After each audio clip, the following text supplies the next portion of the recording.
Okay. So now we are going for a show. Its name is Kings of the Skies. So I haven't done the show before, so let's go and see what else is there.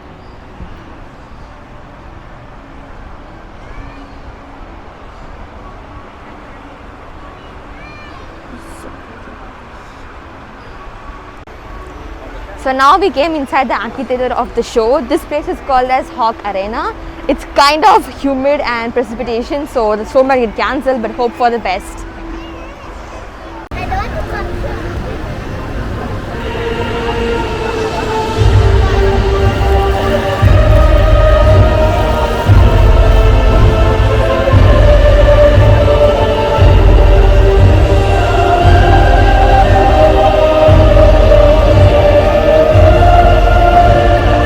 Well, on this lovely morning. So nice to see so many of you visiting the bird park today. My name is Jin and welcome to the Kings of the Sky show. Thank you, thank you. Now, birds of prey have captivated men with their strength, speed and agility during this show. You will get to see some of these birds flying all around this arena and some of them right above your heads. But before all of that can take place, we will need your help.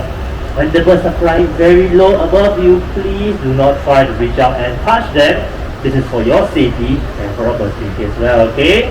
And if you're eating anything right now, quickly finish them up and keep them all the way. Some of us are quite curious. You might just come down and share your things with you. And as we're still in the middle of a pandemic, so please be reminded to have a face mask at all times. Cover your nose and chin as well, okay? Secondly, ensure that sitting at least 1 meter away from people who are not your friends and family. And do not sit on the yellow sticker benches, okay?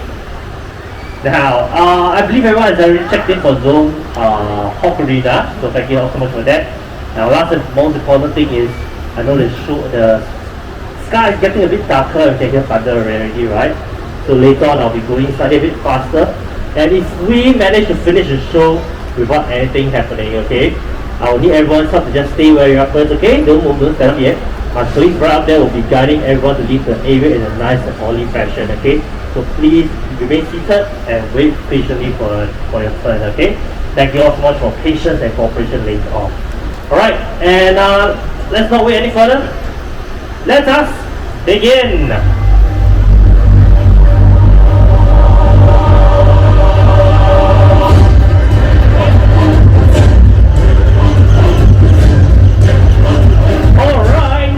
The American bald eagles.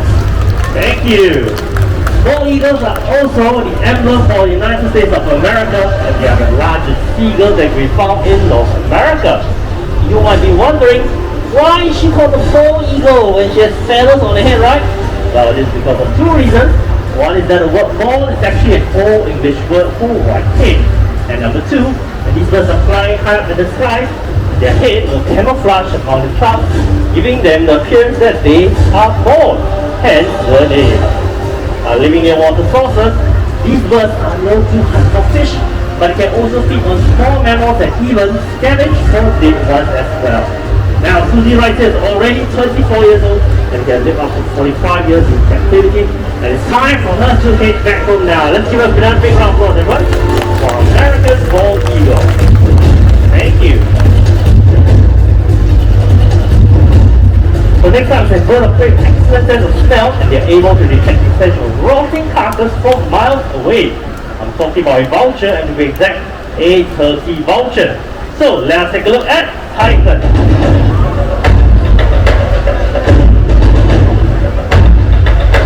Titan, the turkey vulture, can be found from Canada all the way down to the tip of South America. They are one of the most numerous vulture species in the world, numbering way over 7 million of them. As mentioned earlier on, they have a keen sense of smell, so they are usually the first to locate a carcass and land on it. But at times, they might not be able to feed on it yet, as their beaks are not strong enough to tear open large carcass skin like a buffalo carcass. This is why they have to wait for other bigger species of vultures to help them out. Thank you so much, Titan, for joining us. Let's get you home now. All the way to Mr. over there. Come on. He's calling for you. Come on. Yes? No? Yes. Okay, I know what, you know what. I think he's a bit upset that he's not getting enough screen time or show time. So pretend to take photos of him. Just pretend, don't have to actually take a picture. Okay, now it's time for go home now. There we go, Titan. There we go. And why are you all the way? Come on. Alright, let's give a big hand for Titan and watch the Vulture. Bye. Very, very serious today, yeah?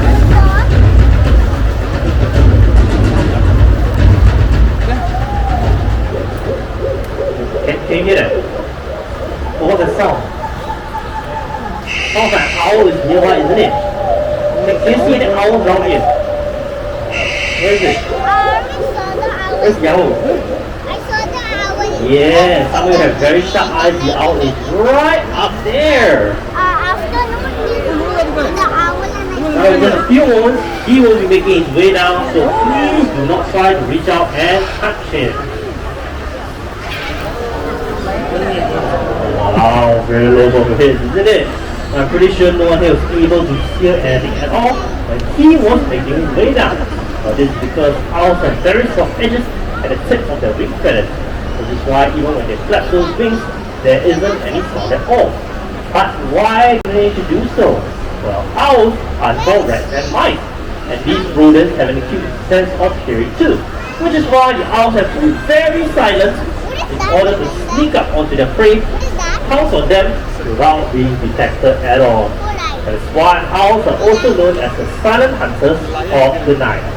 This is Belang, our Malay fish owl. Malay fish owl can be found throughout Southeast Asia, and this particular species has evolved to hunt for fish, which makes them a very unique species indeed. Oh, we have another owl joining us. Yes, and there's Soren the barn owl, a common species of owls found throughout the world except for Antarctica. And they are known for their hyper-sensitive hearing, which means they are able to hunt in total darkness just by listening closely to the footsteps of their prey. And these two are very special to us because they will both hatch and raise right here in the Jurong Park. Now breeding every center which is over there. And Belang Raptor is 14 years old. Son is much younger than that, okay? Only 7 years old. And still young but already a fully grown owl. And this is the maximum size you can ever be, alright? Let's all say goodbye to him, everyone. Bye-bye. Oh, nice flight. And so high, wow. Now, other than silent flights, right, owls are also able to turn heads all the way around, right? How many degrees can you do for anybody knows? 180. Anybody think 180? Raise up hand. 180. Okay. How about 270? Now, there's a lot more hands. Last one. 360 degrees. Okay, so it's like 50-50 between 270 and 360. Answer is 270 degrees, okay? 180 is actually what you and I can do from the left to the right. That's 180. 360, a full circle. So Belang will have to turn from front all the way to the front again. If he does that, he'll sprain his neck, okay? We definitely don't want that. Only up to 270 degrees. Alright, thank you so much, Belang. Home is all the way back there with Sora. Let's give a big hand for a beautiful owl, everyone. Thank you. So when we talk about birds of prey, we often think of them high up on trees or flying around looking for food, right? But some of them can also be found on the forest floor, foraging as well. And today, we are going to showcase that. So right over here, I have some rocks with me, and I'll be putting some food underneath them, just like this. And these shall be my insects. They are hiding from predators in the wild. So we will have 3 insects today underneath 5 of these rocks. In between the rocks. And let's have a pile of leaves in the center. And one more insect will be hiding underneath these 3 bugs. These 3 bugs right over here. Okay. And looks like the stage is all set up and ready for him. Everyone, look to my right. Let's now welcome Raul from Southern Raptor. Hello, Raul.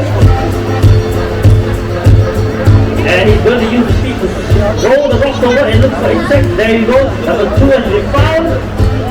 And number 3. Great job there, Raul. Wow. Okay. What are the leaves? What do you do the leaves? There you go. Once again, using his feet to sweep the leaves over and see if there's anything underneath there. Okay. Now last one, the tree bark.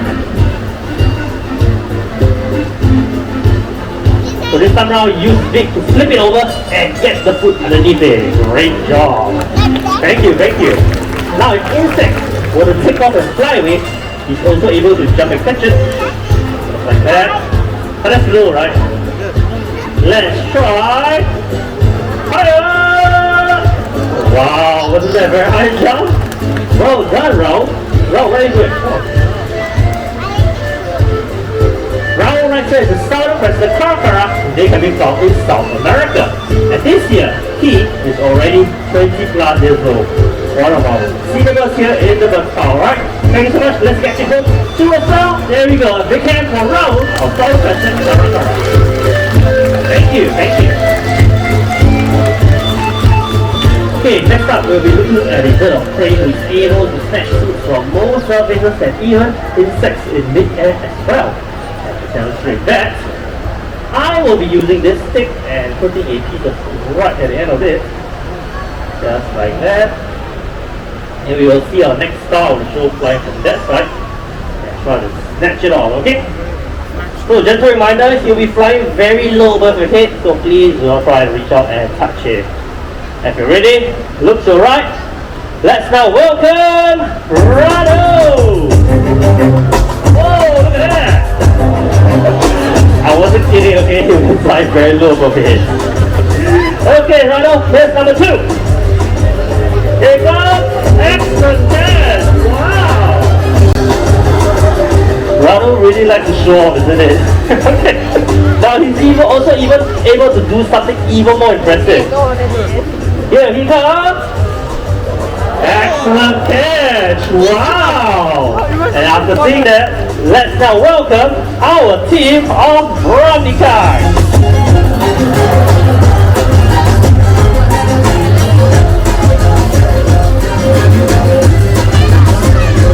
Are we making 3 more throws per air? Let's see if they're able to catch all of them. Start you. 1. What is that? 2. And last one. 3. And we have our brahminy, ladies and gentlemen. Thank you.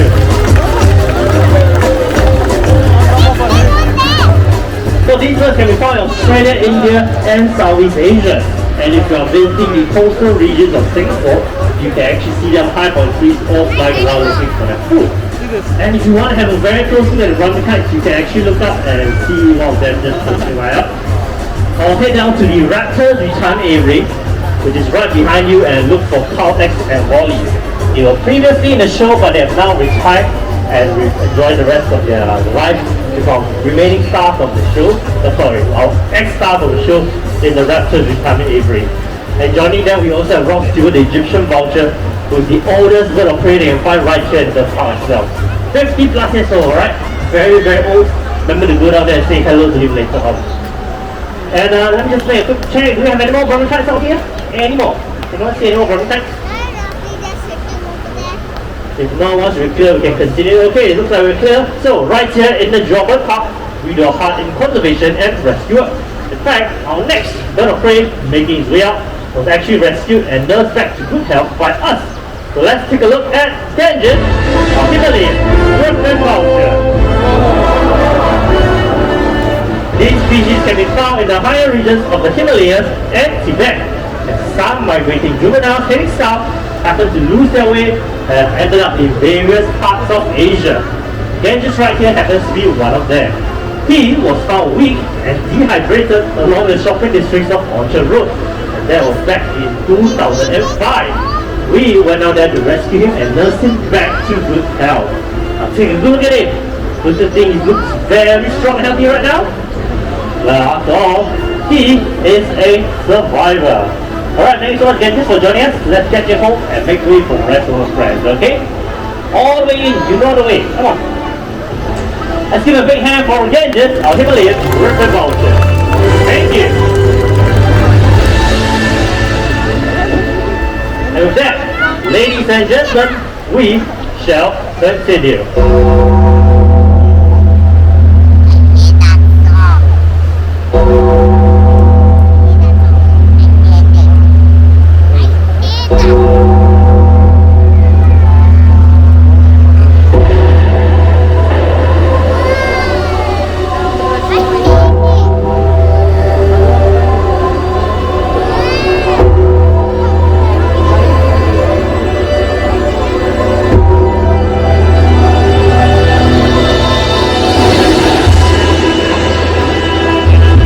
Right, we are now joined by our group of scavengers. Now, the brown ones are the scenario vultures which can be found in Europe and Asia.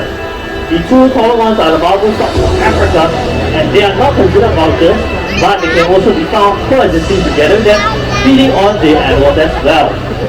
Vultures are very important to the ecosystem as they help to reduce the spread of contagious diseases by clearing up animal carcasses.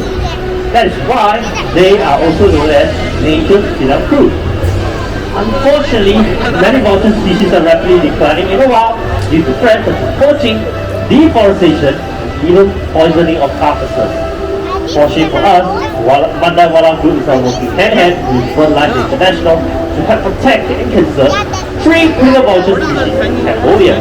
And these are the white-brown vulture, red-headed vulture, and the slender-billed vulture.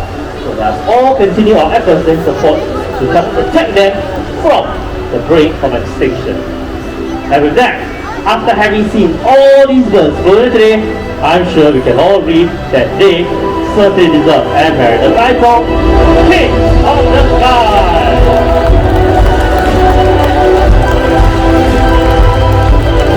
Thank you so much, ladies and gentlemen, boys and girls, for being such an amazing audience here today. And you can continue being amazing people by not leaving any trails behind. Remember what I said, we'll leave the area in a nice and orderly fashion. Full instruction of my link right up there. Thank you all so much for coming, and I hope you will enjoy the day here in the park. Goodbye!